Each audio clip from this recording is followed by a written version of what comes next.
జగిత్యాల పట్టణం 12వ వార్డులోని ప్రభుత్వ ఉన్నత పాఠశాలలో 20 లక్షల నిధులతో అదనంగా తరగతి గదుల నిర్మాణానికి శంకుస్థాపన చేసి 11వ వార్డులో నూతనంగా ఏర్పాటు చేసిన లైబ్రరీని ప్రారంభించారు.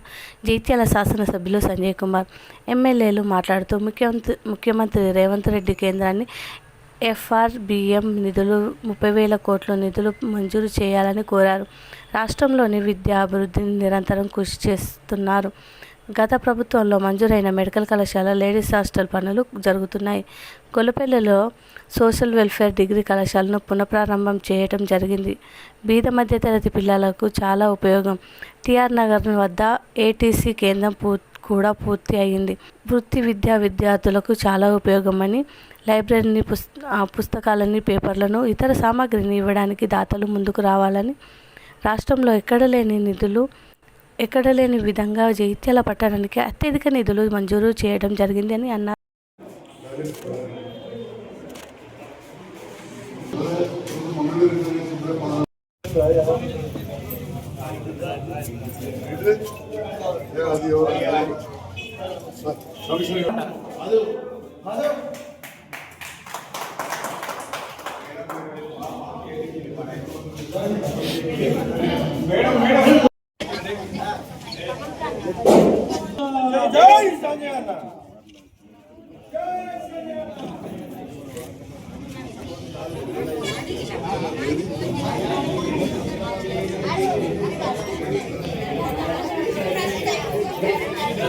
ప్రజలు గెలిపించారు. ఇక్కడ ఉన్న అర్బన్ హెల్త్ సెంటర్లో ఎన్నో హెల్త్ క్యాంపులు కావచ్చు. ఇంతకుముందు తమ్ముడు చెప్పినట్టు, మన హెడ్ మాస్టర్ గారు చెప్పినట్టు, 2 పాఠశాలల్లో కూడా రాజకీయాలకు రాకముందే వివిధ సందర్భాల్లో వచ్చి ఇక్కడ సేవా కార్యక్రమాల్లో పాల్గొనడం జరిగింది. రాజకీయం అంటే లేదా ఎమ్మెల్యే పదవి అంటే ఒక అధికారం కోసం కొందరు మాట్లాడినట్టు రాజ్యాలేలుడు కాదు. ఇంతకుముందు మా తమ్ముడు కూడా మాట్లాడాడు, రాజ్యాలేలుడు కాదు, ఇది సేవ. ప్రజాప్రతినిధులం అంటే ప్రజల సేవకులంగా భావించాల్సిన అవసరం ఉంటుంది.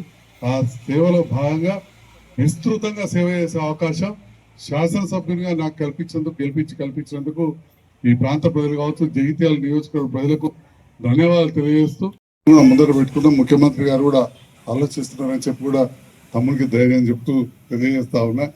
ఎందుకంటే చాలా మంది ఇక్కడ ఓల్డ్ హై స్కూల్ కూడా చూస్తే మిత్రుడు మల్లారెడ్డి గారు అన్నమాట మీకు అప్పుడు కంప్లీట్ చేసింది అన్నమాట. అంటే అప్పుడున్న ప్రభుత్వం ఇచ్చిన ఆలోచనతో గత ప్రభుత్వం కొన్ని ఎన్నో పాత వాగ్దానాలు పూర్తి చేస్తూ మన మెడికల్ కాలేజ్ ఆగిపోయిండే. దాదాపు 40 కోట్ల బిల్ పెండింగ్ ఉండే. 40 కోట్లు పెండింగ్ ఉంటే మన 20 కోట్ల రూపాయలు రిలీజ్ చేస్తే ఇప్పుడు అమ్మాయిల హాస్టల్కు లోపల పనులు ప్రారంభమయ్యే చెప్పి ఈ సందర్భంగా తెలియజేస్తాను. సో గత ప్రభుత్వంలో చేసిన వాటిని కొనసాగిస్తూనే మరి మన ప్రాంత అభివృద్ధి కోసం, విద్యార్థుల కోసం కృషి చేస్తూ ఉన్నాం. అప్పుడున్న మహిళా సోషల్ వెల్ఫేర్ డిగ్రీ కళాశాల 240 మంది విద్యార్థులు మంజూరు అయితే మరి ఎందుకో ఎలక్షన్ల కంటే ముందు క్యాన్సిల్ అయ్యింది.